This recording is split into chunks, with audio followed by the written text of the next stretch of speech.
Karena ini kita udah masuk sesi Q&A. Mas Taufik dan Mas Mamo udah ready banget nih untuk menjawab keluh kesah. Mudah-mudahan bisa sharing lah. Betul. Bisa sendiri.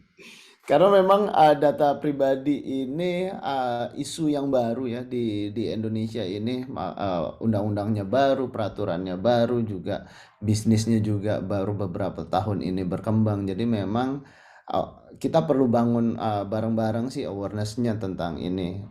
Kenapa tadi materinya yang disampaikan adalah sustainability, karena seperti kita tahu sekarang konsekuensinya banyak sekali, ada pidana, ada perdatanya gitu ya, ada dendanya semua. Jadi sustainability nggak hanya tentang apa namanya, tentang keberlangsungan bisnisnya itu sendiri, tapi secara bisnis, secara angkanya, secara marketnya, tetapi gimana cara kita melindungi user kita sendiri, datanya gitu. Karena kita semakin banyak banget isu di lapangan tentang pencurian data. Mungkin beberapa tahun lalu agak lucu ya, orang meniru data kita untuk apply pinjol misalnya, tetapi belakangan 2 minggu belakangan ini lagi rame banget model penipuan pinjol atas nama orang lain dengan berbagai macam modus gitu.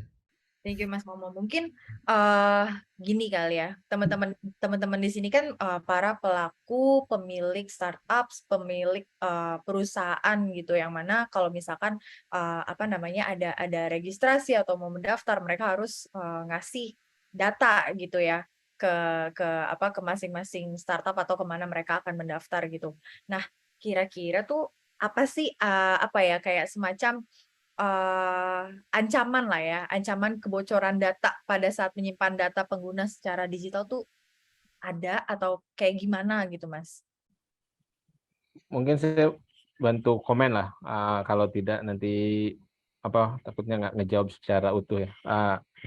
Betul banget tadi, prakteknya adalah berinteraksi antara platform atau perusahaan teman-teman ini sebagai platform digital dengan pengguna.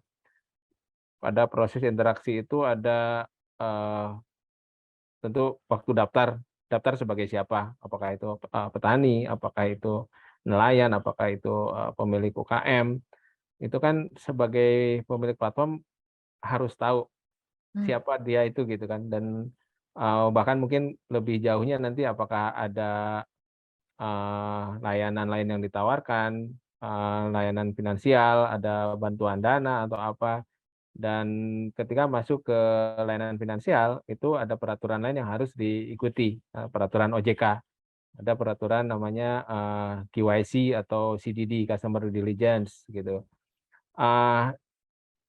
Sebelum sampai ke sana, mau mengkolek atau menyimpan atau memproses data, ketika termasuk tadi ke kategori data pribadi yang spesifik atau data pribadi yang sifatnya umum, yang harus diperhatikan adalah ada persetujuan dari si pemilik data tersebut.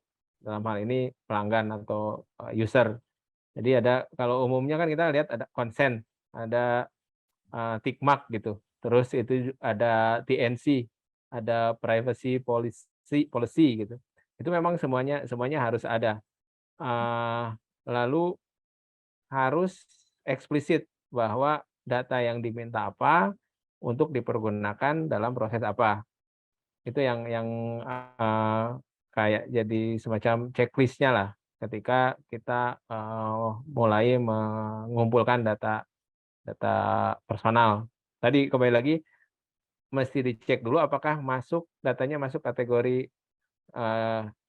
data spesifik atau data umum. Ya kalau memang di luar itu sama sekali ya masih tidak diatur oleh peraturan ini, ya bisa bebas aja lah gitu.